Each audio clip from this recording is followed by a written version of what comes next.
The smoke still curling from the charred ribs of the wagon was the first thing Elias Calloway saw when he crested the ridge, and something about the sight of it, so small and broken against the vast canvas of the Wyoming Territory sky, made him pull his horse to a dead stop and stare.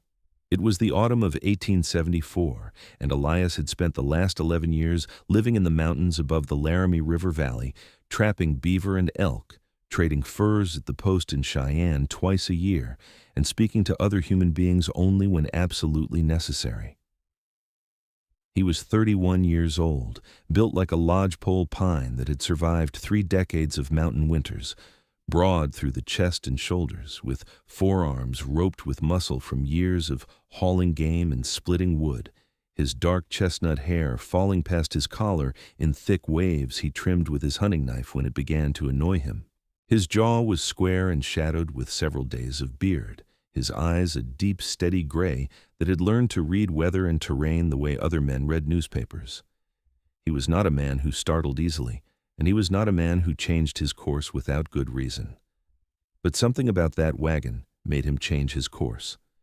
He nudged his roan gelding, Copper, down the hillside and through a stand of quaking aspens already gone gold and trembling in the September wind. The wagon sat in a shallow draw where the trail bent south toward the Platte River Road, and as he drew closer, he could see the full extent of the damage. The canvas cover was entirely gone, burned away to nothing. The wooden boughs that had supported it were blackened sticks, some of them snapped and fallen inward. The wagon box itself had burned down to its iron fittings on one side, though the rear half still had most of its boards, scorched black and warped but intact.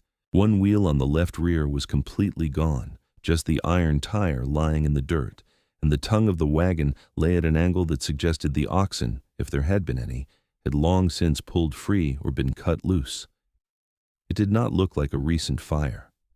The ash had settled and the wood was cold to the touch, which meant this had happened at least a day ago, possibly 2. And yet there was a thin thread of smoke still rising from somewhere near the rear of the wagon, which meant someone or something had added fuel more recently. Elias dismounted and tied Copper to a scrub willow and approached on foot, one hand resting on the bone handle of the long knife at his hip out of pure instinct. He was not expecting trouble, but he had lived long enough in wild country to know that trouble did not always announce itself. He came around the burned side of the wagon and stopped. She was sitting with her back pressed against the one solid corner that remained, her knees drawn up to her chest and a threadbare wool blanket pulled around her shoulders. She had built a small fire in the dirt just outside the wagon, and a bent tin cup sat on a flat rock near the coals, whatever had been in it, long since boiled dry. Her hair was dark brown and loose and tangled, falling past her shoulders in knots she had clearly not had the time or energy to address. Her face was pale beneath the grime of smoke and trail dust, her cheekbones sharp in the way that told him she had not eaten a proper meal in some days. Her hands, wrapped around her own knees, were chapped and red and had a blister on the left palm that had broken and not yet begun to heal properly. She was young. He put her somewhere around 22 or 23, though the exhaustion in her face made it difficult to be certain, and she was looking up at him with dark brown eyes that held a remarkable amount of wariness for someone who was clearly in desperate circumstances. She did not scream. She did not flinch away. She simply watched him the way a cornered animal watches something it has not yet determined is a predator. "I am not going to hurt you," Elias said, and he said it plainly, without elaboration, because in his experience the plainest words were the ones people in trouble could actually hear. She said nothing for a moment. Then, with a steadiness that surprised him, she said, "I did not think you were. If I had, I would have the rifle pointed at you already." He noticed then that there was indeed a rifle leaning against the wagon boards beside her right knee within easy reach. It was an older model, a percussion-cap Springfield that had seen better years, and he could see from where he stood that one of the hammers was cocked. She had heard him coming, and she had prepared herself, and she had chosen to watch rather than shoot, which told him she was both cautious and measured. He found that he respected her for it. "My name is Elias Calloway," he said. "I come down from the mountains above the Laramie River. I am a trapper." He took off his broad-brimmed hat and held it in both hands, which he knew from his mother was the thing a man did when he wanted a woman to know he meant peace. I saw the smoke and I came to look. She studied him for another long moment, those dark eyes moving over him with a frank assessment that was not unfriendly, just careful. Then, something in her shoulders dropped about half an inch and she said, "Clara Marsh, from Missouri, originally, though I suppose that hardly matters now." "It matters," he said. He nodded at the ruined wagon. "What happened?" She looked at the burned side of the wagon the way a person looks at something they have made themselves stop crying about, which means they have gone very still instead. "Lightning," she said. "2 nights ago. The storm came in fast and I had the lamp lit inside. The lightning struck the bow and the canvas caught, and it was gone in less than 10 minutes. I got out with the rifle and the blanket and the trunk, but the trunk is mostly linens." She paused. "And my money was in the lockbox under the seat, which is," she gestured with one hand at the destroyed half of the wagon, "gone." Elias looked at the iron fittings in the ash and said nothing about the money because there was nothing useful to say about it. "Where were you headed?" "Cheyenne," she said.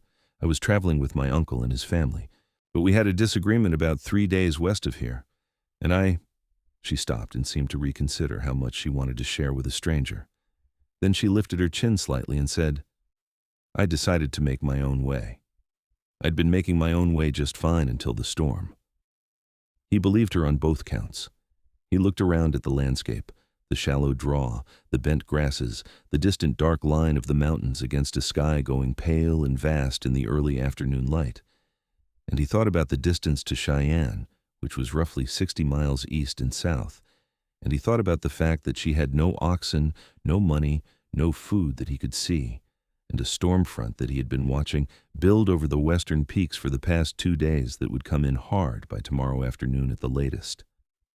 He thought about all of these things in the space of about 4 seconds, because he was a practical man. "I have food," he said, "and I'm heading toward Cheyenne to sell my autumn furs. I would be glad of the company if you are willing to travel with a stranger." He thought for a moment and then added, because he believed in being straightforward about things, "I will not bother you. I am not that kind of man." Clara Marsh looked at him for a long moment, and he could see her weighing the options available to her, which were not plentiful. Then she said, "Can you make that fire useful? I've been trying to get enough heat out of it to boil water for 2 days, and I'm not having much luck." He almost smiled. He thought it might have been the most precisely indirect yes he had ever been given. He crouched down and looked at the small collection of sticks she had assembled and said, "I can, and I have dried venison and hardtack and coffee beans in my pack. Real coffee." Something shifted in her eyes that was not quite a smile, but was in the neighborhood of relief. "Well," she said, "I suppose that settles it." He rebuilt her fire properly, bringing in dry wood from a stand of dead willow 20 yards up the draw where the fuel was dense and untouched by the recent rain. He built it the right way, with a good base and a pyramid above it that would hold heat and not just flame, and he set his own tin kettle over it on a pair of forked sticks he drove into the ground on either side. While the water heated, he unpacked copper saddlebags and laid out what he had: a cloth sack of dried venison, a waxed bundle of hardtack, a smaller sack of dried apples that had been a luxury purchase in Fort Laramie 2 weeks prior, and his coffee beans in a leather pouch, which he cracked with the flat of his knife and tipped into the boiling water. Clara had gotten to her feet by then, and he saw that she moved a little stiffly, the way a person moves when they have been sitting in cold and fear for too long without enough rest. She was taller than he had initially thought, coming up somewhere around his chin, and she had wrapped the blanket around her shoulders like a cape, and was looking at the food he had laid out with an expression she was working hard to keep neutral. "Eat what you want," he said. "All of it, if you like. I can hunt tonight." She reached for the dried venison, and then, with a very deliberate effort, took only a moderate portion, though he could see it cost her. He took less than he wanted, so there would be more for her, and did not make a remark about it. They ate in a quiet that was not uncomfortable, which Elias found interesting, because in his experience, silence with someone new almost always carried some quality of strain. But Clara Marsh sat across the small fire from him and ate her dried venison and her hardtack and her handful of dried apples without performing any kind of social ease, just sat with her thoughts and her food, and occasionally glanced at the far mountains with an expression he could not fully read. "You said you were from Missouri," he said after a while. "What brought you out this far?" She was quiet for a moment. "My husband died," she said. She said it the way people say things they have said many times, not easily, but without the rawness of the first tellings. 2 years ago. Fever. He was a farmer outside of Kansas City, and when he died, the land went back to his family because it had been their land before he married me, and I had no particular claim on it. She looked at the fire. I lived with my uncle for 1.5 years. I helped his wife with the children and kept house, and they were kind enough in their way, but it was not. She paused. I am not someone who is good at being kept. He understood that with a kind of bone-deep recognition he did not voice. "So you decided to go to Cheyenne. I heard there was work there, honest work, a millinery shop whose owner needed an assistant. I can sew. My mother was a dressmaker." She looked up at him then, directly, without apology. "I am not helpless. I know it might look that way from where you are sitting." "It does not," he said, and he meant it. A helpless woman would not have had the good sense to cock her rifle before a stranger came around the wagon. She looked at him for a moment, and then a small, real smile came and went across her face, so briefly he might have imagined it if he had not been watching. "No," she said. "I suppose not." He thought about that smile for longer than was strictly reasonable while he went to check on Copper and prepare the horse for a longer carrying load. He had a second horse, a stout grulla mare he used as a pack animal, with 2 large bundles of cured furs lashed to her sides and various camp supplies in bags behind.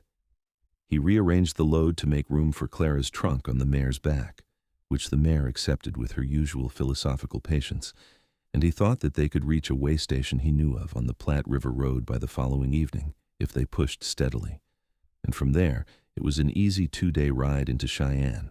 He came back to find that Clara had repacked what remained of the food into his saddlebags with a neat, careful efficiency that told him she had organized a camp before and had made a very deliberate effort to not go through more of his things than was necessary. She had also, he noticed, rinsed the tin cups in the water that remained in his kettle and set them aside to dry. "You did not have to do that," he said. "I know," she said. She was wrapping her blanket into a tighter bundle, preparing to travel. "But I was not going to sit and wait for you to do it either." He found himself thinking, quite involuntarily, that she was remarkable. He put the thought away because it was not the time for it. They broke camp, and he helped her up onto Copper, who was a gentler ride than the mare, and he took the mare's lead rope and walked the first mile or so until they were clear of the draw and onto firmer ground, where the grass grew short and the sky opened wide above them, and the trail bent east toward the distant flat shimmer of the plains. Then he mounted up behind the pack on the mare, which was not comfortable but was adequate, and they traveled east through the long golden afternoon without speaking very much. And what speaking they did was of the land and the weather and the trail, which were the topics he knew best and which she listened to with what seemed like genuine attention. The storm front he had been tracking was still building over the western peaks, and by mid-afternoon it had stacked itself into a tower of dark cloud that turned the upper sky a bruised yellow-purple. He watched it the way he had learned to watch incoming weather, with full respect and no panic, and calculated that they had perhaps until the following midday before it arrived, which gave them enough time to make the way station if they moved with purpose. He told her this, and she looked at the cloud tower over her shoulder and said, "How bad?" "Rain, probably. Maybe some sleet at the leading edge. Not lightning, I do not think. It is not moving the right way for that."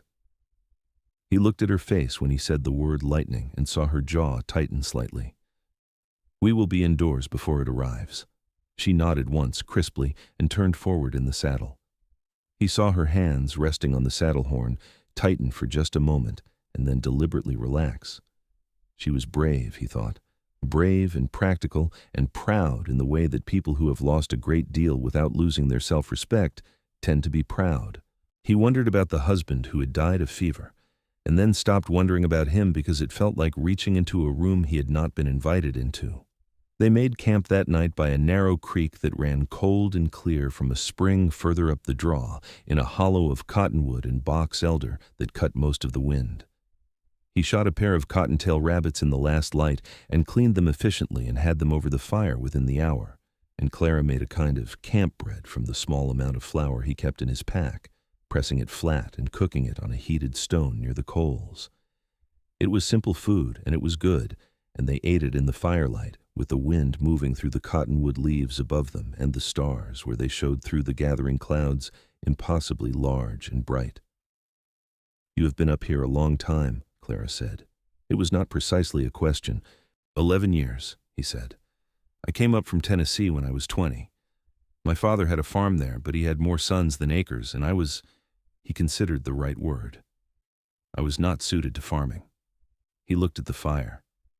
"I came west with a trapping outfit, learned the trade. Eventually, I preferred to work alone." "Do you not get lonely?" she asked.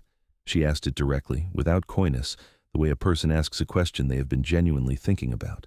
He turned the question over in his mind and gave it the honest consideration it deserved. "Yes," he said at last, "though I did not always know that I was. I thought for a long time that preferring to be alone and not minding the loneliness were the same thing." She looked at him over the fire. "They are not the same thing at all," she said. "No," he agreed. "They are not." She looked down at her cup of coffee. He had made a second pot, which she had accepted with a warmth that suggested coffee was one of the things she had missed most about civilization, and said softly, "I know about that. After Thomas died, I thought I was fine with being alone because I was accustomed to it, but accustomed is not the same as content. Thomas, the husband." He filed the name away with a quiet sort of care, the way you treat something that belongs to someone else. "I'm sorry for your loss," he said. She looked up. Something in his tone must have told her that he meant it as more than social formula, because she did not give him the social formula in return. She just said, "Thank you, Elias." It was the first time she had used his given name, and it sat in the night air between them with a quiet significance he did not examine too closely. They slept on opposite sides of the fire, which he built high enough to last several hours, and he gave her his bedroll, which was thick buffalo hide lined with blanket wool, and made do with his saddle blankets and his oilskin coat, which was adequate though not comfortable. He was not worried about his own warmth. He had slept in significantly worse. He lay awake longer than he usually did, listening to the wind in the cottonwoods and the sound of the creek and the distant coyotes, and he thought about the way she had said, "Thank you, Elias," and he told himself to stop thinking about it, and eventually he slept. He woke before dawn, as he always did, and had the fire rebuilt and the coffee on before the sky went from black to gray, and when Clara stirred and sat up, she looked at the fire and the coffee, and then at him with an expression that was quiet and complicated and private. "You do not have to do that," she said. The same thing she had said the day before about the cups. "I know," he said. The same thing she had said back. She almost laughed. He could hear it in the catch of her breath. She did not, but it was close, and it was enough. They were on the trail by full sunrise, moving at a steady pace through landscape that was opening up now into the broad roll of the high plains, the mountains falling back to a blue line behind them, and the sky growing bigger with every mile. The wind had freshened overnight, and had a cold bite to it that tasted of rain, and he kept an eye on the western horizon with the automatic vigilance of long habit. Around mid-morning, they came across something that made Elias pull the mare to a stop and hold up his hand. Ahead on the trail, about 200 yards, a single horse stood with its reins trailing, saddled and apparently undamaged. It was a bay gelding with a U.S. Army brand on its hip, and it was cropping grass with the detached contentment of a horse that has been standing in one place long enough to feel at home. Clara had stopped Copper and was watching the horse with her brow slightly furrowed. "Army horse?" she said. "Was," he said.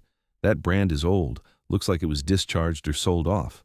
He studied the surrounding landscape carefully, the shallow dips and rises, a stand of sage to the north, the trail ahead curving around a low hill. "Someone left it there." or it left someone. He dismounted from the mare and approached the bay on foot, speaking low and steady, and the horse allowed itself to be caught without fuss. He checked the saddlebags and found a bedroll, a tin of hardtack, a small leather purse that held $4 and some cents, and a wanted poster that had been folded 4 times and tucked into a side pocket. He unfolded the poster and looked at it. The man in the poorly rendered sketch was listed as one Doyle Prentice, wanted in the territories of Wyoming and Nebraska for armed robbery and assault.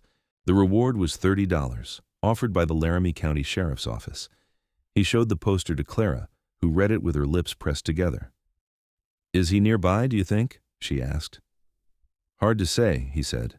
He looked at the horse again, at the ground around it, reading the story in the disturbed grass and the direction the rains had fallen. "Horse has been here about 4 hours by the look of the dung. Rider went north."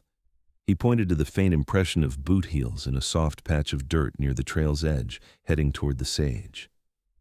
"Walking, not running, and the north runs up toward the Laramie Ridge, which is rough country. He will not get far on foot." "Should we do something?" Clara asked. He thought about it. He thought about a man who robbed and assaulted people walking north into the backcountry, and he thought about the way station on the Platte River Road, where there would be other travelers, and he thought about the $30, which was not nothing. He had $30.04 already in the saddlebag. He thought about Clara and the fact that she had lost all her money in the burned wagon. "I will take the horse into Cheyenne and report him," he said. "The sheriff can deal with it from there." He tied the bay's reins to the back of the mare's pack saddle, and they moved on. And he did not mention the $4 to Clara, and Clara did not ask about it. But he decided privately that the $4 would go into her hand before she walked into that millinery shop in Cheyenne, because he was a practical man, and practical men address problems when the opportunity presented itself. By midday, the clouds had come off the mountains, and the sky had gone the color of a bruise, and the wind had sharpened to a cutting edge. He judged the way station to be another 3 hours at their current pace, which was becoming less comfortable as the cold increased. He looked at Clara on copper and saw that she was sitting very upright and very still, which he recognized as the posture of someone who is cold, but not going to say so. He brought the mare up alongside Copper and pulled off the large buffalo robe he kept tied behind his saddle for emergencies. "Take this," he said. She looked at it. She looked at him. He could see the argument forming, and he could see her decide against it in the same breath, because she was smart enough to recognize that pride and frostbite were not compatible. "Thank you," she said, and took the robe and wrapped it around herself over the blanket, and some of the rigid uprightness went out of her posture. They pushed on, and the rain came in sideways around mid-afternoon, not sleet as he had predicted, but a cold driving rain that was nearly as unpleasant. He pulled his oilskin coat tighter and rode with his hat brim down and his eyes up, watching the trail and the horizon and the horse's ears for anything that merited attention. Clara rode with the buffalo robe pulled up around her ears and said nothing at all, which he respected. She had the quality he valued most in a traveling companion, which was the ability to endure discomfort without commentary. The way station appeared in the early evening, a cluster of low log buildings set into a bend in the Platte River Road, where a stand of old cottonwoods provided windbreak. There was a barn and a main house and a small outbuilding that served as a bunkhouse for travelers, and a lamp burning in the main house window that was the most welcoming thing Elias had seen in a while. He found that he noticed the welcoming quality of it more than he usually would have, and he knew why. A man named Hector Suggs ran the way station, a broad, bow-legged man in his 50s with a gray beard and a manner that was brusque but fundamentally decent, and he came out into the yard when he heard horses and looked at the pair of them and then at the army bay on the lead and raised his eyebrows. "Found him on the trail," Elias said. "Army brand, been sold off. Rider went north on foot. There was a wanted poster in the bags." Hector took the poster and looked at it and grunted. "Doyle Prentice. We had word about him 2 days ago from a rider out of Laramie. He robbed a farm family about 20 miles north of here." He looked at Clara with the directness of a man who had seen everything on this road and was not easily impressed. "You all right, miss?" "Fine, thank you," Clara said, which was the sort of thing you said when you had been rained on and hungry and frightened for 3 days and were finally standing under a roof. "Very fine."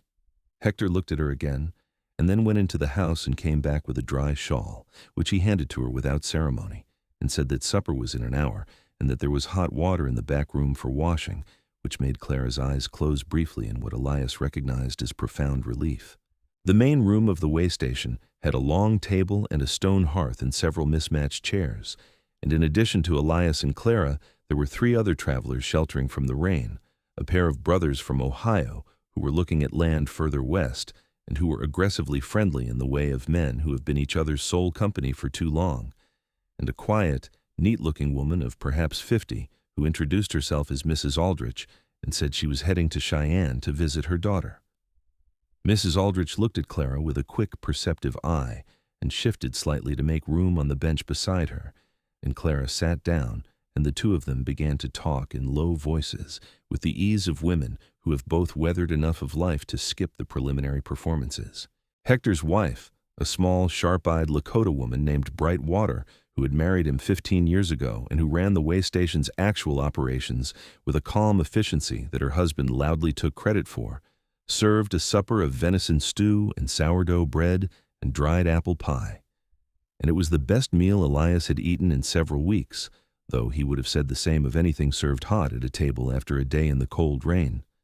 He sat across the table from Clara and watched her without being obvious about it, and saw the warmth and the food and the company of Mrs. Aldrich doing something for her that he had not been able to do on the trail, which was letting her be a woman with other women for an hour, with no need to be careful or self-sufficient or measured. She laughed at something Mrs. Aldrich said, a real laugh, and he thought that the sound of it did something to the region of his sternum that he was not prepared to examine over a plate of venison stew. After supper, the Ohio brothers played cards and tried to get Elias to join them, and he declined with a politeness that was firm enough to discourage insistence, and sat instead near the fire with a cup of Hector's surprisingly good coffee, and watched the rain track down the window glass, and thought about the next 2 days of travel, and various other things that were not the woman sitting across the room talking to Mrs. Aldrich. He was not particularly successful at not thinking about her. At some point in the evening, Clara came and sat in the chair beside him. Not directly beside, but in the adjacent chair, with a natural, unconsidered ease that suggested she had decided, somewhere in the past day and a half, that she was comfortable in his vicinity. She had her own coffee cup and the dry shawl around her shoulders, and her hair, which she had had the opportunity to brush, was neatly braided over one shoulder and looked dark and soft in the firelight. "Mrs. Aldrich says there is a respectable boarding house on Cary Avenue in Cheyenne," she said. "She knows the woman who runs it and says it is clean and reasonable. She offered to introduce me." "That is fortunate," he said. "It is." She looked at the fire. "I have been thinking about the money, or the lack of it." She said it with the same directness she seemed to bring to everything. "I will manage. I always have." "I know you will," he said. And then, because he had decided to do it and he was not a man who talked himself out of decisions, he reached into his breast pocket and set the leather purse with the $4 and some cents on the arm of her chair. This was in the saddlebag of the Army Bay. By rights it belongs to whoever the horse belonged to before Prentice, and since that is unknowable, I figure it is found money. Split between the two of us, it comes to $2 each, but I have no particular need of it, and you might. She looked at the purse and then at him for a long moment. "I do not need charity," she said, and there was an edge in it. "I know," he said. "If I were offering charity, I would give you the whole $4. I am offering you your half of a found sum. That is not charity, that is arithmetic." She looked at him for another moment, and the edge went out of her expression, and something softer came in its place. She picked up the purse. "Arithmetic," she said. "All right." She did not say thank you. He did not require it. They said goodnight at the foot of the stairs, Clara heading to the small room she was sharing with Mrs. Aldrich, and Elias heading to the bunkhouse with the Ohio brothers. He lay in his bunk and listened to the rain on the roof and the brothers snoring with the thoroughness of men who had worked hard and eaten well, and he stared at the low ceiling and thought about arithmetic and about the sound of Clara Marsh's laugh in firelight. He thought, carefully and honestly, about what he was doing. He was a mountain man. He lived alone in a cabin above the Laramie River Valley for the better part of every year. He had 2 friends, if you were liberal with the definition, a Shoshone trapper named Walks Far, who came through his territory twice a year, and Hector Suggs, who was more of a reliable acquaintance. He had not seriously considered the company of a woman since a brief and painful episode 7 years ago, involving a schoolteacher in Fort Laramie who had thought she wanted a mountain man's life, and discovered, quite quickly, that she did not. He had closed the door on that particular consideration with the deliberate finality of a man who has decided to stop hurting himself. But Clara Marsh had not said she wanted his life. Clara Marsh had said she was going to Cheyenne to work in a millinery shop and make her own way, and she meant it with every inch of herself, and she was not asking him for anything he had not already offered. The problem, he thought, was not what she was asking for. The problem was what he was beginning to want to offer. He turned over and went to sleep, and in the morning the rain had stopped and the sky was washed clear and cold and brilliant, and the world smelled of wet earth and pine resin carried down from the mountains on a clean north wind. They were 2 days from Cheyenne, and something was happening between them that neither of them had named yet, and the air around both of them was electric with the effort of not naming it. The second morning of travel passed pleasantly. Mrs. Aldrich traveled in a rented buggy driven by a silent young man named Cal, who barely spoke but handled his horses with real skill, and she insisted that Clara ride in the buggy with her rather than on horseback, which Elias thought was sensible because the road was rough and muddy after the rain, and Clara was already tired. This arrangement left Elias riding alongside the buggy on copper with the mare on lead and the recovered bay following behind, and it gave him the odd, quiet pleasure of occasionally speaking with Clara across the space between his horse and the buggy side, the kind of low, easy conversation that happens when people are both in motion toward the same destination and have run out of reason to be guarded with each other. She told him about Missouri and her mother's dressmaking shop, and the way the light came through the shop windows in the afternoon, full of floating dust and colored thread, and the smell of hot iron on good cotton. She told him about the farm with Thomas, which had been small but good. Good land, good neighbors, a life that was building toward something before it was cut short.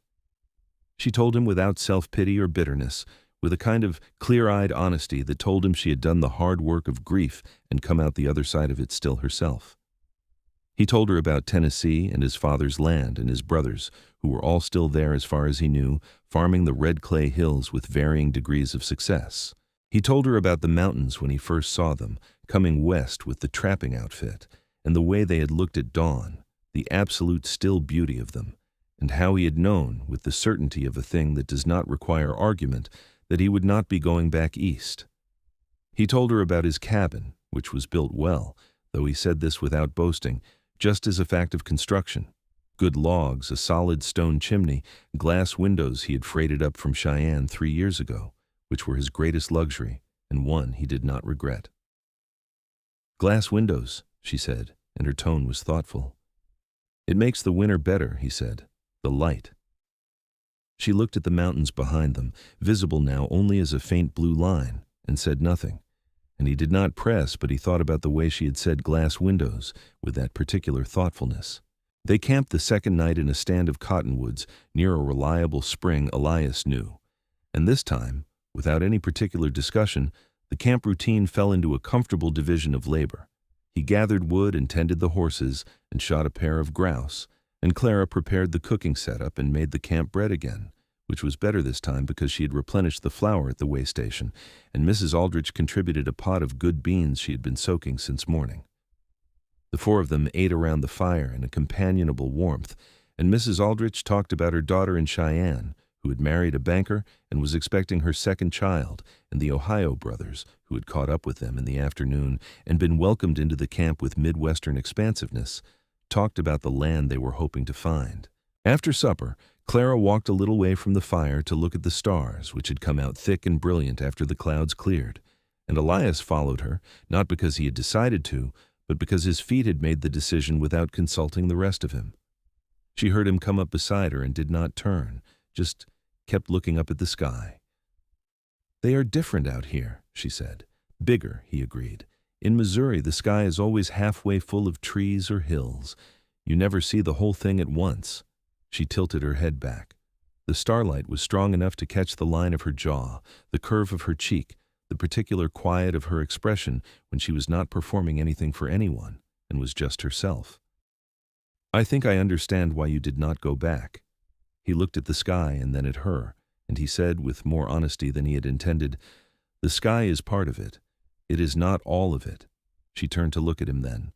The starlight was silver on her face, and her dark eyes were steady and searching and not afraid. "What is the rest of it?" she asked. He thought about how to say it, and then decided that simplicity was better than eloquence. "I stopped wanting the things that require you to leave," he said. "For a long time I thought that was because I did not want those things. I am beginning to think I was wrong." The silence between them held that sentence carefully, like water in cupped hands.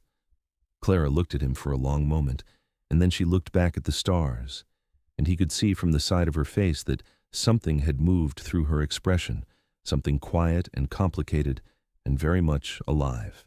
"Elias," she said, and she said his name the way she had said it the first time, with that quiet particular weight.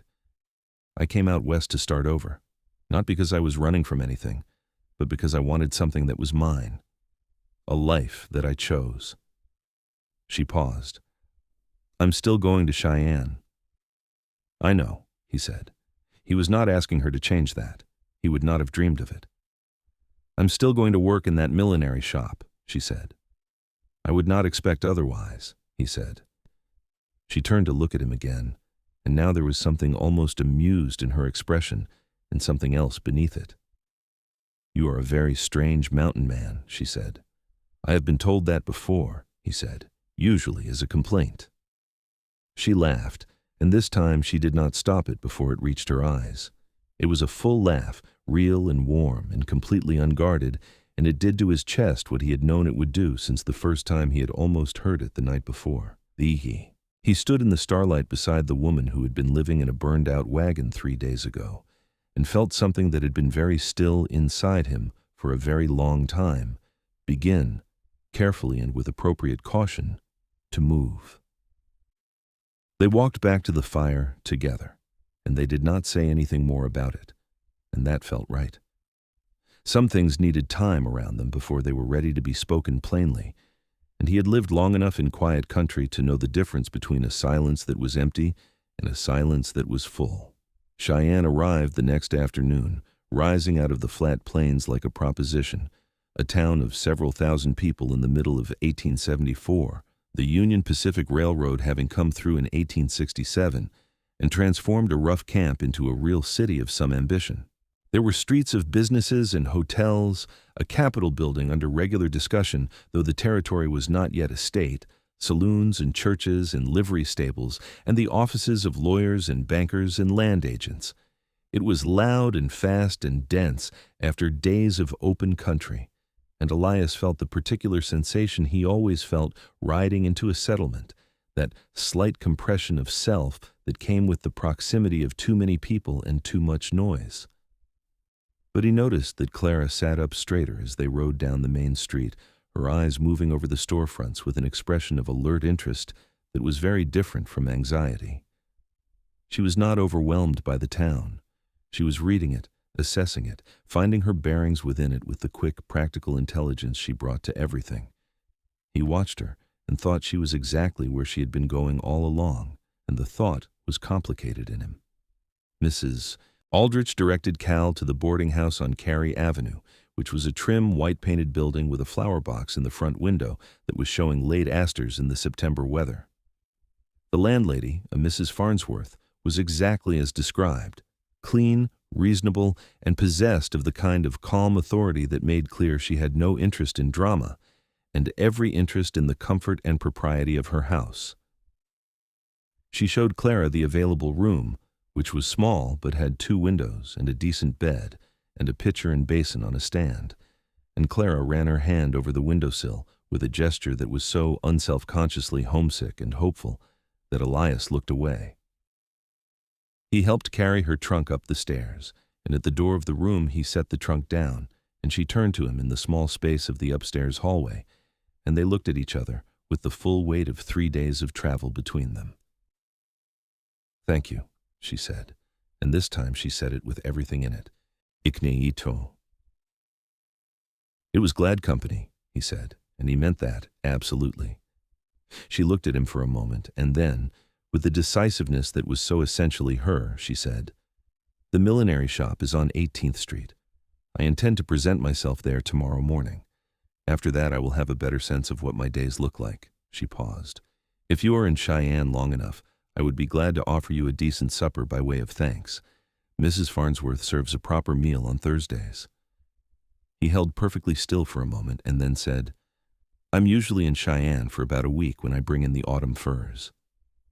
"Thursday is 2 days away," she said. "It is," he said. "Then I will see you Thursday," she said, and there was something in her voice that was not quite steady, and it matched the thing in his chest that was not quite steady either. He went to sell his furs. The furrier in Cheyenne was a man named Beaumont who had been buying Elias's work for 6 years and who appreciated the quality of it. The pelts were prime, the curing was done right, and the beaver especially were in excellent condition given that the beaver population had been thinned considerably by the early fur trade, and good specimens were worth considerably more than they had been 10 years ago. Beaumont paid him well, a sum that Elias packed away in the inside pocket of his coat with the satisfaction of a man who has done his work and done it right. He also reported Doyle Prentice to the sheriff's office, turning over the wanted poster and the bay horse and the remaining contents of the saddlebags. The deputy who took his report was a young man who wrote things down very seriously and told him the information was appreciated. Elias accepted no reward because he had not actually apprehended the man, only found his horse, and he was not interested in money he had not earned. He found himself with 2 days in Cheyenne and no pressing obligation, which was unusual. He normally used his time in town to resupply and then left as quickly as he could manage, the noise and crowding of the city sitting on him like a coat that did not fit. But this time, he walked the streets with a different quality of attention, looking at Cheyenne and trying to see it the way Clara might see it, as a place of possibility rather than confinement, and finding that some of what he saw was, in fact, rather fine. There was a bookshop on Ferguson Street run by a small, intense woman who had opinions about everything and had organized her stock with a ferocious personal logic that made no sense to anyone but herself, but who could nevertheless locate any requested title within 45 seconds. He bought 3 books, which was a luxury he had not allowed himself in 2 years, and felt the peculiar pleasure of a man who has good books waiting for the long winter evenings. He also bought a new tin of coffee and a bolt of heavy wool fabric and several other practical supplies, and he stopped at a store that sold dry goods and hardware and spent more time than he had planned looking at small things: a good tin of honey, a jar of preserved apricots, a length of ribbon in dark blue that he picked up and set down twice before leaving it. He did not know what he was doing exactly, except that he seemed to be shopping with a different sense of purpose than usual, and the purpose had dark eyes and a precise way of saying his name. He stayed at the Laramie Hotel on Hill Street, which was clean and quiet and cost 50 cents a night, and he ate both meals in the hotel dining room and read one of his books, and he thought about a woman who was 2 streets away preparing to walk into a millinery shop and build her life back from nothing, and he thought that he had never in his adult life admired someone so cleanly and without reservation. On Wednesday, he was walking along 18th Street, not looking for anything in particular, he told himself, though the millinery shop occupied a precise position in his mental map of the street, and he saw her. She was coming out of the shop with an expression that was the most complicated thing he had ever seen on a human face: relief and excitement and anxiety and determination all moving across it at once, like weather over open country. She saw him at the same moment, and for a fraction of a second, the complicated expression simplified into something that was just glad, simple, and unguarded, and then she got it back under control and smiled the measured smile. "You are on 18th Street, she said. "I am," he said. "How was it?" She looked at the shop door behind her and then at him. "Mrs. Hendricks is a difficult woman," she said. "She interviewed me for 40 minutes about my experience with millinery, which is limited, and sewing, which is extensive, and she told me I would need to learn to work with straw plait, which I told her I could learn anything she had patience to teach." She paused. "She offered me a position starting Monday. $3 a week and a half day on Sundays. $3 a week was not comfortable, but it was sufficient for a woman in a modest boarding house, and it was a beginning. "Congratulations," he said, and he said it with a warmth that was not performed. She looked at him, and the careful smile went a little unsteady. "I cried on the way up the street," she said very quietly. "Just for a moment, because I have been so frightened that I would get here and there would be nothing." He wanted to reach out and take her hand, and he did not, because they were standing on a public street, and it was not appropriate, and because he understood that this moment was hers, not his. "There was something," he said. "There always was." She took a breath and straightened and said, "Thursday supper.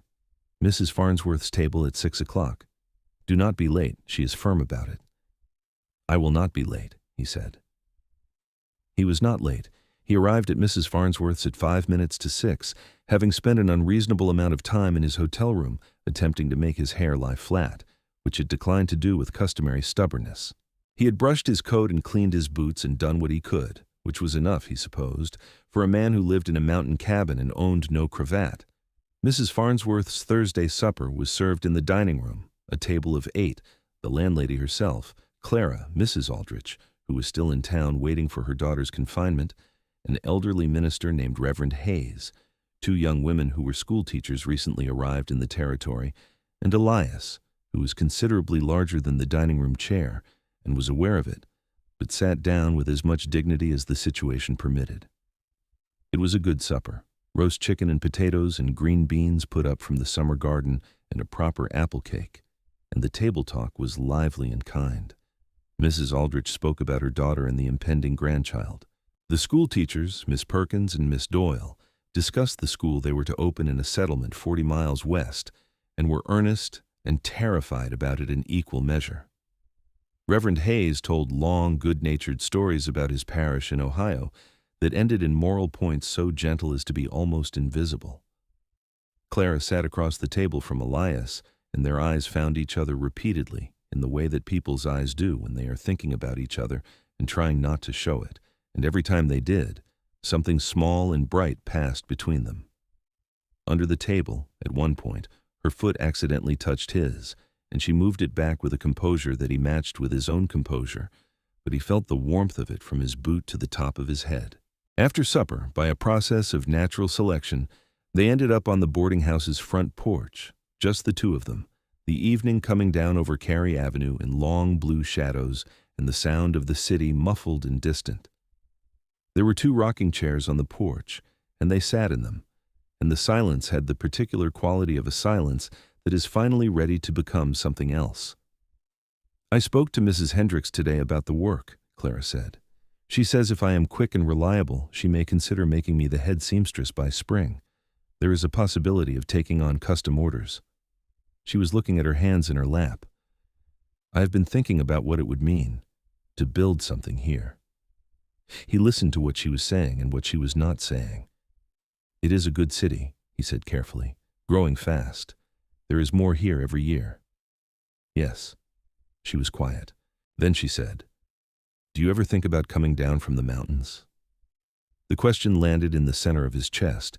He was very still for a moment. "I have been thinking about it," he said, "more than I usually do." She looked at him sidelong. "More than usual meaning before 3 days ago or after?" He did not pretend not to understand. "After," he said. She turned to look at him fully now, the rocking chair creaking softly as she shifted, and in the blue evening light, her face was very clear and very open. "I am not the kind of woman who wants to be saved," she said. "I want that to be understood." "I understand it," he said. "I do not want to save you. I am not sure I could if I tried." Something that was all the way a smile this time moved across her face, warm and complicated and real. "That is the right answer," she said. "I am occasionally capable of the right answer," he said. She laughed, and then she reached out and laid her hand on the arm of his rocking chair, not quite touching his arm, just close, just there. He looked at her hand, and then at her, and very slowly, with the care of a man who has been saving something for a long time, and is not going to be careless with it now. He turned his hand over and let her fingers rest in his palm.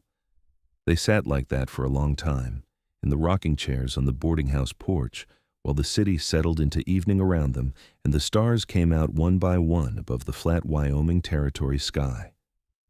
He came back the next day, and the day after. He found reasons to extend his stay in Cheyenne that were not entirely fictitious. There was a new trapping territory he wanted to discuss with Beaumont, and a matter at the land office concerning his cabin's claim that he had been meaning to attend to. But none of them were the actual reason, and he and Clara both knew it. They walked the streets of the city in the afternoons after her early work preparations, and she showed him the millinery shop through the window and explained with an enthusiastic precision he found delightful the difference between a bonnet frame and a capote, and what Mrs. Hendricks considered unforgivable about the straw work of her last assistant. He told her things about the mountains that he had never had occasion to tell anyone, the way the ice on the river looked in February, the particular quality of spring when the first green pushed through the snowmelt, the sound of the elk in autumn echoing off the valley walls.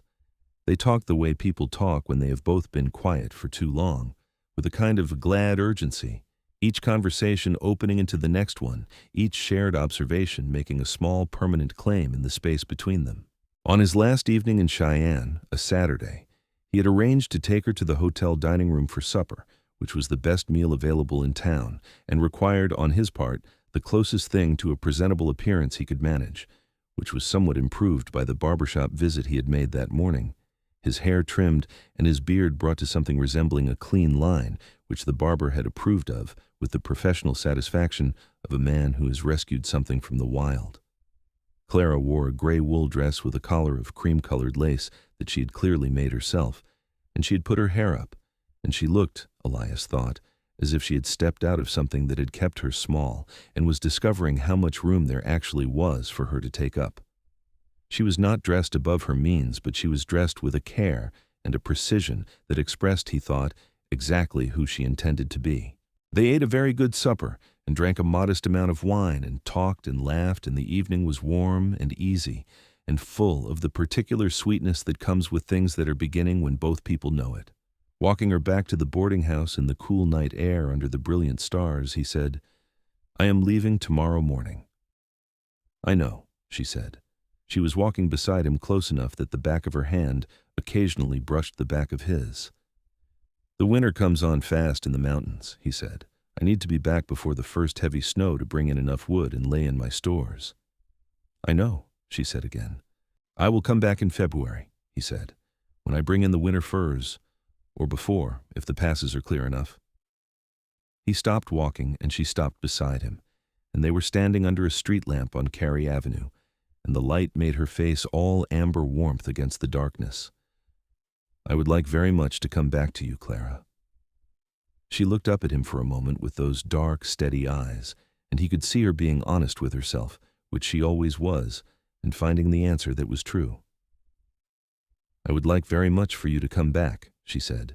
He took her face very gently in his large, calloused hands, hands that could fell a tree or skin an elk or build a fire in a blizzard, and that were touching her with a tenderness that surprised him with its intensity. And he kissed her. It was a careful kiss, a first kiss, and she kissed him back with the same careful warmth, and when they parted there was no distance between them for a long moment, just the lamplight and the cool Wyoming night, and her hands resting on the front of his coat. "February," she said softly. "February," he said with the solemnity of a promise. He left at dawn, and he did not look back, because he knew if he did he would find a reason to stay another day, and then another after that, and he had a winter's worth of work waiting for him in the mountains that would not wait for sentiment. But he thought about her every day. The winter in the mountains was a hard one, early and heavy, the first real snow coming in the last week of October, and the temperature dropping to levels that made the air creak. He was glad of his good cabin and his stocked larder, and the 3 cords of wood he had put up before the cold came in hard. He trapped through November and into December, working his line in the short winter days, and the solitude that had always been his natural state was still comfortable and still productive, but it had a different quality now. It had a shape to it, an edge where something was missing. He wrote her 2 letters, the first in November, carried down by a Shoshone rider named Red Dog who made occasional winter runs to the Valley Trading Post, a brief and somewhat stilted communication that said the trapping was good and the weather fierce, and that he hoped she was well and settled into her work. The second in January, longer, more sure of itself, telling her about the winter elk he had seen crossing the frozen river and the way the ice shelf had built out over the falls below his cabin, and the books he was reading and the things he was thinking about, which were various, and including her with a directness he felt was honest. Her letters came back with the same rider in December and again in February. Careful and warm and funny in a dry, quiet way he found he had been hoping for without knowing he was hoping. She told him about Mrs. Hendricks and the millinery work, which was going well, better than she had expected. The woman was demanding but genuinely skilled, and Clara had learned more in 2 months than she had expected to learn in a year. She told him about Mrs. Farnsworth's boarding house and the school teachers, and about Cheyenne in winter, which was cold and stark and not entirely unlike being very cold on a windswept plain. She told him that Mrs. Aldrich's daughter had delivered a healthy boy, and that Mrs. Aldrich had gone home to Ohio, and that she missed her. She told him in the second letter, at the very end, in handwriting that was somewhat less steady than the rest, that she was looking forward to February. He came down from the mountains in February, 3 weeks earlier than strictly necessary, telling himself it was because the passes had opened earlier than usual, which was true, and not examining the other reasons too carefully. He rode into Cheyenne on a Thursday, which he had noticed she preferred, and he went directly to Cary Avenue, and when he knocked on the boarding house door and Mrs. Farnsworth answered and called up the stairs for Clara, there were a few seconds of waiting that were among the longest of his adult life. She came down the stairs in her gray dress and her dark hair loose around her shoulders because she had not expected him until the weekend, and she stopped at the bottom of the stairs and looked at him across Mrs. Farnsworth's hall with an expression that was all the letters she had written and all the things between the lines of them. "You are early," she said. "The pass is opened," he said. She came across the hall, and he put his arms around her with the solidity and certainty of a man who has been thinking about doing exactly this for 4 months, and she pressed her face against the front of his coat, and he felt her take a long, quiet breath, and neither of them said anything for a moment, and Mrs. Farnsworth tactfully withdrew to the kitchen. They spent February together in the patient, building way of people who are doing something carefully and well. He stayed at the hotel and came to supper at Mrs. Farnsworth's every evening, and on the half-day Sundays they took long walks on the edges of the city where the plains began and the sky opened up, and she asked him more questions about the mountains, and he answered them all with increasing detail, and she began to ask the kind of questions that had specific domestic implications. How far was the nearest neighbor? How often did he get to the trading post? What were the winters actually like inside the cabin? And he answered those questions too, with more care and less concealment. On a Sunday afternoon in the 3rd week of February, standing at the place where Cary Avenue ended and the open plain began, with the mountains invisible in the western clouds and the wind coming cold and clean off the north, he said, "Clara, I would like to ask you something, and I want you to take as long as you need to answer it." She turned to look at him, and her face was very still in the particular way it went still when she was paying total attention. "All right," she said. He had thought about how to say this for 4 months, and he still was not entirely sure of the words, so he said the true thing, which was also the simple thing. "I would like you to be my wife. I would like to build something with you, not in spite of what you want for yourself, but because of it. Because the woman who cocked her rifle before letting a stranger around the wagon is exactly the woman I want beside me for the rest of my life." He looked at her steadily. "We could live in Cheyenne if that is what you want. I can trap from closer country. Or we could live in the mountains, and you could have your work. There are women in every settlement in this territory who need good millinery and good sewing, and you could do what you do better than anyone in a city shop." He stopped. "But I want you to choose what you want, not what you think I want, what you want." She was quiet for a long time. The wind moved through the dry grass at the edge of the plain, and the clouds shifted, and a bar of pale winter sun fell across the ground between them. He waited with the patience he had learned in the mountains, which was the patience of a man who knows that the good things do not hurry. "The mountains," she said at last. Her voice was low and very certain. "I want to see those glass windows." He felt something settle in his chest with the solidity of a foundation stone being laid. He reached into his coat pocket and took out a ring, a plain silver band he had bought from a silversmith on Ferguson Street, because he had been hopeful and he was not going to pretend otherwise. And he held it out. She looked at it and then at him, and then she took it and put it on her own finger with a composed deliberateness that was so entirely herself that he wanted to laugh and did not, because it would have ruined the moment, though he thought she might have seen it in his eyes because the corner of her own mouth went up. "Yes," she said, "since I did not say it clearly before. Yes." They were married in April, in Cheyenne, at the small Methodist church on Warren Avenue, with Mrs. Farnsworth and Reverend Hayes and the two schoolteachers, and Hector Suggs, who had ridden down from the way station for the occasion, and who cleaned up surprisingly well. Clara wore a cream-colored dress she had made herself from fabric Elias had brought down from his winter supply.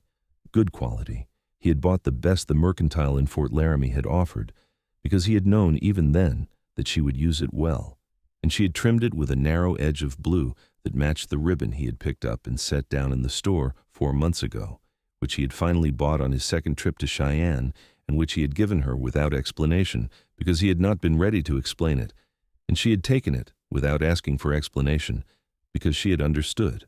They rode up into the mountains in late April, when the high passes were still carrying the last of the winter's snow, but the lower trails were clear, with Copper and the mare and a second pack horse carrying the contents of Clara's trunk and the wedding gifts and the supplies she had chosen at the Cheyenne Mercantile, with a focused efficiency that had caused the owner to comment that she was either very experienced or very determined, and she had told him she was both.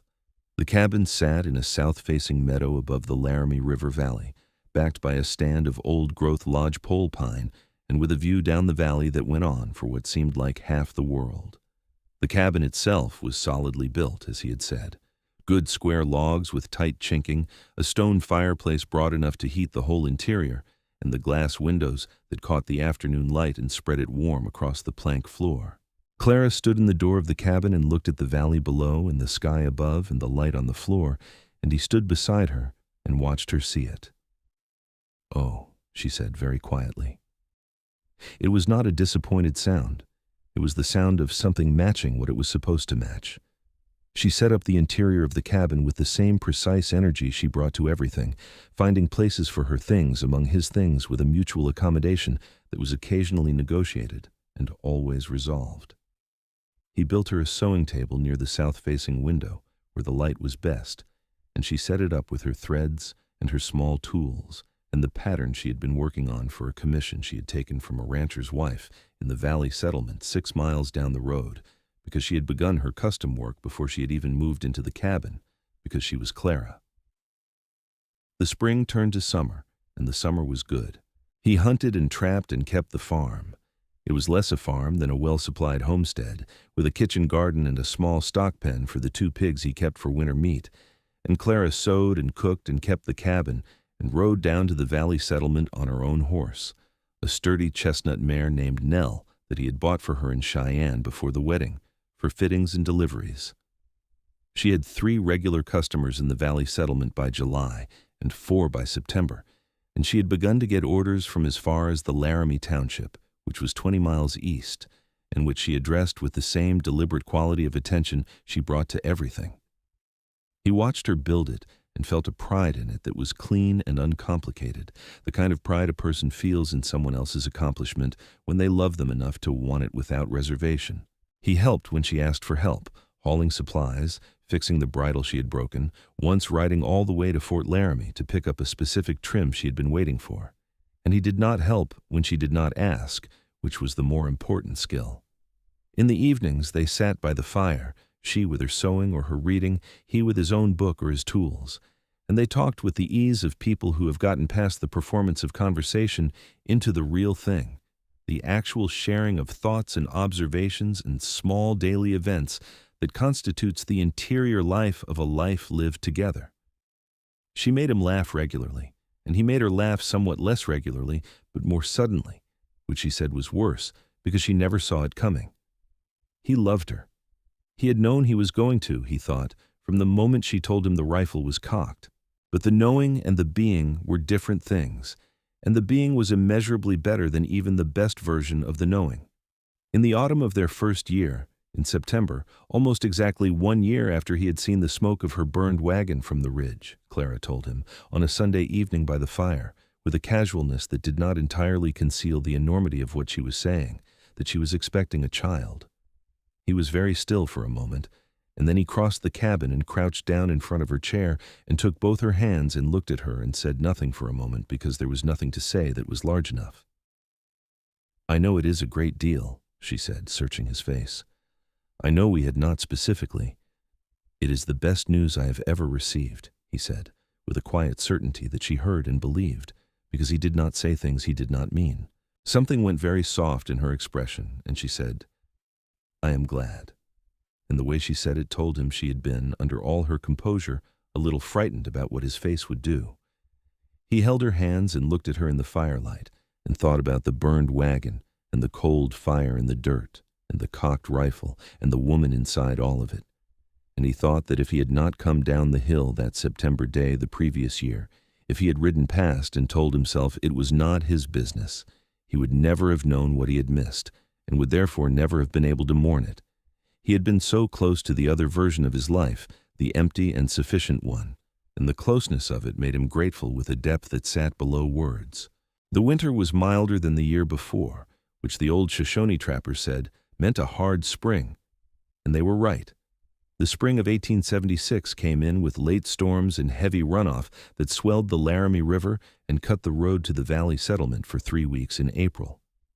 Clara, who was in her final weeks of carrying by then, faced this with the same steady pragmatism she brought to everything, though he noticed she checked the window level of the river each morning with a concentration that was not quite worry but was adjacent to it.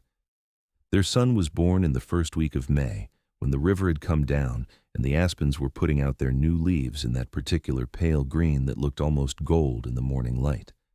He was born in the cabin, attended by a midwife named Margaret from the valley settlement, who rode up through the mud with the no-nonsense competence of a woman who had delivered half the children in the Laramie Valley. He was a large, loud, healthy boy, and he came into the world in the early morning when the light was just beginning to come through the south-facing windows, and Elias, who had been in the main room with his hands braced on the table and his heart in his throat for the previous several hours, was allowed in to see him when the light was full and warm across the floor. Clara held their son with the alert, wondering focus of a woman who is meeting someone completely new and finding them already the most important person in any room. The baby had dark hair, which made Elias think of his mother, and large, uncertain eyes that had not yet decided their color, and hands that were remarkably complete and detailed and impossibly small. "He is perfect," Elias said. His voice was not entirely steady. "He is," Clara said. She looked up from the baby to Elias with an expression of exhausted, profound happiness. "What shall we call him?" They had discussed names through the winter, with varying degrees of consensus. He had had a preference, and she had had a preference, and they had eventually arrived at one they both found right. "Samuel," he said. "Samuel," she said, trying it. She looked at the boy. "Samuel Calloway." She looked back at Elias. "I think he looks like a Samuel." He sat on the edge of the bed beside them, and very gently put his large hand on the boy's back, feeling the warmth and the small, rapid heartbeat through the blanket, and he thought that the word enough had taken on a meaning it had not had before, a full and resonant meaning, as if the word had previously been half-formed and was only now complete. Samuel was a vigorous and cheerful boy, which was fortunate given the circumstances of his early life, which involved a good deal of mountain air and trail travel and the company of adults who spoke to him as though he were capable of understanding, which Clara believed in firmly. He went with her on the horse to the valley settlement for fittings by the time he was 4 months old, bundled into a carrying cloth she had designed herself after reading everything she could find on the subject, and he went with Elias on the shorter trapping runs by the time he was 2, bundled onto the pack horse in a padded basket that Elias had spent an unreasonable amount of time constructing to be perfectly secure. Elias watched Clara with their son and felt something that was not the same thing as what he felt for her, but that existed on the same plane, a fierce, uncomplicated love that had no history and no earned quality, that had simply been there from the moment he put his hand on the small heartbeat through the blanket. They had 2 more years of the mountain life, and then the question of school arose. Samuel was approaching the age of 5, and Clara was determined that he would have proper schooling, which was not available in the mountains and was only marginally available in the valley settlement, and they began to discuss, not for the first time, but with more urgency than before, what their life looked like in the next decade. The discussion was serious and extended over several months and went, as their discussions always went, through the full territory of honest disagreement and patient consideration, before arriving at something they both genuinely chose. Elias was not easy about leaving the mountains. He was honest about that. The mountains were in him at a cellular level, the rhythms and the silence and the physical life of it, and he did not pretend they were not. But he was also a man who had spent 11 years choosing his own comfort over the possibility of a shared life, and he knew what that had cost him, and he was not going to make the same mistake in reverse and choose the landscape over the people in it. What they agreed upon was a middle thing, which was usually where the best decisions lived. They would move to the valley settlement, which had grown enough by 1879 to have a proper school and 2 churches and a real general store, and a doctor who came through on a regular circuit. Elias would keep the mountain cabin for the trapping seasons, late autumn and winter when the pelts were prime, and return to the valley for the rest of the year. He could work as a guide and hunt for the settlement, which was work they needed and which paid well, and Clara's millinery and sewing work would have a larger and more convenient customer base. They built a house in the valley settlement in the summer of 1879, which Elias built himself with the help of 2 neighbors who swapped labor in the way of frontier communities, and Clara designed the interior with her particular careful eye for light and space and utility, and by the time the first frost came in October, the house was solid and warm and full of the organized, purposeful life they had made together. Samuel started school that autumn, aged 5, and took to it with the bright, determined energy of a child who has been talked to and read to since before he could speak, and who arrived at the schoolroom door already hungry for more. He had his mother's dark eyes and his father's build, which was already apparent even at 5 in the breadth of his small shoulders, and he had Clara's precision and Elias's steadiness, and a humor that seemed to belong to neither of them, and perhaps to the mountains themselves. Clara's business grew quickly once they were in the settlement, because the women of the Laramie Valley had been making do with inferior millinery for years, and they recognized quality when it arrived. She took on an apprentice, a 16-year-old girl named Judith, whose family had come from Indiana and who had quick hands and a good eye, and taught her with the same demanding patience she had learned from Mrs. Hendricks, who she now spoke of with a fond exasperation that told Elias she had made her peace with the difficult woman long ago. Their second child, a boy they named James, arrived in 1880, as robust and loud as his brother had been, and with Elias's chestnut hair and a remarkable amount of opinion for a newborn. Their third, a girl they named Rose, came in 1882, small and fierce, and possessed from her first days of an absolute clarity about what she wanted that made both her parents look at each other over her head with expressions of delighted alarm. The family had its rhythms and its seasons. Elias went up into the mountains in October and returned before Christmas, and in his absence, Clara ran everything with the efficiency and authority that was simply her natural state. And when he returned, she handed back none of the authority, but made room in it for him with a grace that he understood was a gift.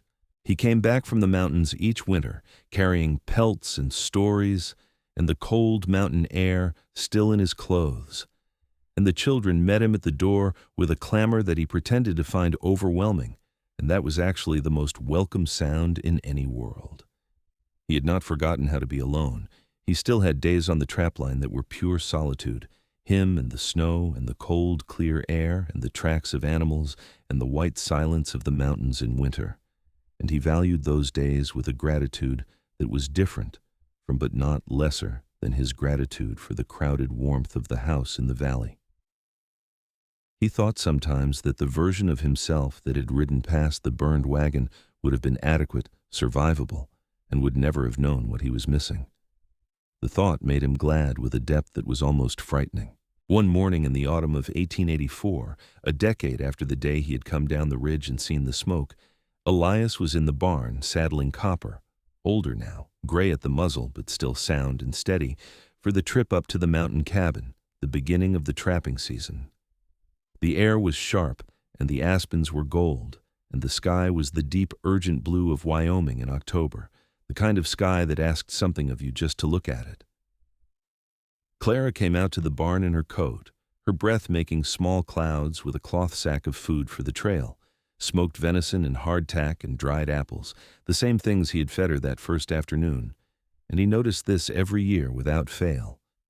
She handed him the sack, and he tucked it into the saddlebag, and then he straightened and looked at her, this woman who had been a stranger sitting in the ruins of a burned wagon and was now the center around which everything in his life organized itself. She was 33 years old. There was a strand of gray at her temple that had appeared sometime in the past year, and she wore it with the same unfussy composure with which she wore everything. And she was more beautiful to him than she had been the first morning, which he knew was not fashionable to say, but which was simply and entirely true. "Come back before the first heavy snow," she said. She said it every year. "I always do," he said. He said it every year. She reached up and straightened the collar of his coat with a quick, precise gesture. He caught her hand when she was done and held it for a moment, and she looked up at him with the dark, steady eyes that had first looked at him from the burned wagon with that extraordinary wariness, and which looked at him now with something that was warm and clear and settled. "I will come back," he said. "I always come back." "I know," she said. "I know you do." He mounted Copper and rode to the gate of the yard, and there he stopped, because Samuel was standing at the fence with his lunch pail, watching his father with the clear, solemn look of a boy of 9 who was filing everything away to be examined later. Rose had her face pressed against the window glass of the kitchen and was making an extravagant farewell gesture that involved both arms. James was somewhere inside, probably still eating breakfast with the single-minded devotion to food that defined him. Elias looked at all of it, the house, the barn, the children, the woman standing in the yard with her coat and her steady eyes, and he held it in his mind with the deliberate care of a man who knows what he is looking at. "I love you," he said to Clara across the yard. He did not say it quietly. He said it the way a man says a true thing. She stood in the yard with the October light on her face, and she smiled, the full, real smile, the one that had appeared briefly and gone away the first afternoon they met, and that now belonged entirely to their life together. And she said, "I love you, Elias Calloway. Now go catch your furs and come home." He went. And he came home. He always came home. He came home that winter and the winter after, and every winter for the rest of his life, riding down from the mountains with his pelts and his cold air smell and his long wind-tangled hair. And Clara met him at the door with the warmth of the house behind her and the children's noise behind her. And she always, every single time, reached up and straightened his collar with that quick, precise gesture, and he always caught her hand, and she always let him hold it. Samuel grew into a tall, broad-shouldered young man who had his father's hands and his mother's mind, and who went east to study at a real college in his 20s, which Clara had campaigned for and funded partly from her millinery business, with a fierce, quiet determination that Elias had supported completely, and that Samuel knew about, and that shaped who he became, in ways that took years to fully reveal themselves. James became a rancher, staying in the valley, buying land with the steady, unflappable certainty that had characterized him since birth, and his spread became one of the largest in Laramie County before he was 30. Rose became a doctor, a thing that required considerable fighting in 1900 because the world had not fully caught up with the idea of a woman doctor. But Rose had from her first days been characterized by that absolute clarity about what she wanted and an immunity to the opinions of people who thought she should want something else instead, which qualities she had from her mother and which served her excellently. Elias's hair went gray and then white, and he remained broad through the chest and solid well into his old age, the kind of man who wears his years in his face but not in his frame, who moves through the world with the unhurried certainty of someone who has been measuring himself against mountains for his entire adult life. He kept the cabin. He went up every autumn until he was 62, and after that, He hiked up once a year in the summer just to look at it, and to stand in the meadow above the Laramie Valley with the sky open above him, and breathe the mountain air, and give thanks in his quiet interior way for the version of events in which he had come down the hill. Clara ran her business until she was in her late 60s, when she handed it entirely to Judith, who had become a skilled businesswoman in her own right, and she spent the last of her working years taking only the commissions that genuinely interested her, the complex and beautiful ones, the kind of work that was more art than trade. She sat at the sewing table by the south-facing window and worked in the good light, and the house was full and loud, and then gradually quieter as children left and full again as grandchildren arrived, and she was content in the bone-deep, unflappable way of a woman who built what she intended to build and lived inside it on her own terms. On a September evening, many years after the beginning of all of it, Elias and Clara sat on the porch of the Valley House and watched the last light go off the Laramie Mountains in the west. The mountains were blue, and then purple, and then a dark outline against the fading sky, and the first stars came out above them, impossibly large and bright, just as they had been on the night she had said, "I think I understand why you did not go back." "Do you remember the burned wagon?" Clara said. She said it the way people revisit a story they have told each other many times and never get tired of. "I remember the rifle," he said. She laughed. He loved that laugh the way he loved the mountains and the way he loved the light on the floor through the glass windows, without needing to explain it or justify it, just with the clean, permanent certainty of a thing that was true. "I was so frightened," she said. "I did not want to show it." "You did not show it," he said. "Not very much." "You were enormous," she said, "and your hair was terrible." "My hair was adequate," he said. She turned and looked at him with those dark eyes that were older now and had more lines around them and were exactly the same in every way that mattered. "You changed everything," she said quietly, "coming down that hill." "You would have gotten to Cheyenne," he said. "You would have managed." "I know I would have," she said. "That is not what I meant." He knew that was not what she meant. He reached over and took her hand, the same hand he had held on the porch of Mrs. Farnsworth's boarding house on that first Thursday evening, and she turned her palm into his and held on. The mountains went dark against the sky, and the stars came out all the way across the Wyoming horizon, the same stars they had stood under on the second night of the trail, and which had been there long before either of them, and would be there long after, indifferent and immense and beautiful in the way of things that do not require an audience to be what they are. They sat together in the quiet, and the quiet was full of everything, the burned wagon and the rifle and the rebuilt fire and the smell of real coffee and the 3 days of trail and Thursday supper in February, and the silver ring put on her own finger with that deliberate composure, and the April wedding and the mountain cabin and the glass windows and the 3 children and the winters and the returns, and all the small daily events that constitute a life when the right people choose it together. It was enough. It was more than enough. It was everything.